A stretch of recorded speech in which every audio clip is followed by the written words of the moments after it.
दर्शक हो, आता पाहणार आहोत एक सविस्तर बातमी। पांडुरंगानं राज्यावरची संकट दूर करण्यासाठी शक्ती द्यावी, सन्मार्गानं चालण्याची सुबुद्धी द्यावी, बळीराजाला सुखी समाधानी करण्याकरिता आशीर्वाद द्यावा असं साकडं मुख्यमंत्री देवेंद्र फडणवीस यांनी घातलं। आषाढी शुद्ध एकादशी निमित्त श्री विठ्ठल रुक्मिणीची शासकीय महापूजा मुख्यमंत्री फडणवीस यांनी सपत्नीक तसंच मानाचे वारकरी कैलासदाम उगले आणि त्यांच्या पत्नी कल्पना कैलास उगले यांच्या समवेत केली। त्यानंतर श्री विठ्ठल रुक्मिणी मंदिर समितीच्या वतीनं मुख्यमंत्री महोदय यांचा सत्कार करण्यात आला। यावेळी ते बोलत होते। यावेळी पालकमंत्री जयकुमार गोरे, जलसंपदा मंत्री गिरीश महाजन, अमृता फडणवीस, आमदार समाधान आवताडे, आमदार सचिन कल्याण शेट्टी, आमदार बाबासाहेब देशमुख, आमदार रणजितसिंह मोहिते पाटील, आमदार संजय सावकारे, आमदार देवेंद्र कोठे, आमदार अभिजित पाटील, विभागीय आयुक्त चंद्रकांत पुलकुंडवार, जिल्हाधिकारी कुमार आशीर्वाद, मंदिर समितीचे सहअध्यक्ष गहिनीनाथ महाराज औसेकर, मंदिर समितीचे कार्यकारी अधिकारी राजेंद्र शेळके यांच्यासह समितीचे सर्व सदस्य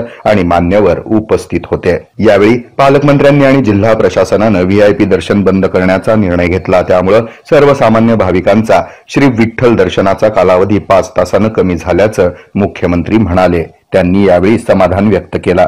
शासकीय महापूजेचे मानकरी वारकरी मुक्काम पोस्ट जातेगाव, तालुका नांदगाव, जिल्हा नाशिक येथील रहिवासी कैलास उगले आणि त्यांच्या पत्नी कल्पना उगले या वारकरी दाम्पत्याचा मुख्यमंत्री देवेंद्र फडणवीस आणि त्यांच्या सुविद्य पत्नी अमृता फडणवीस यांच्या हस्ते महापूजेनंतर यथोचित सन्मान करण्यात आला।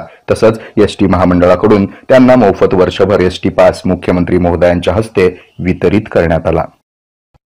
हे आहे मेट्रोकास्ट केबल नेटवर्क आणि आपण पाहत आहात द न्यूज प्लस बरच काही।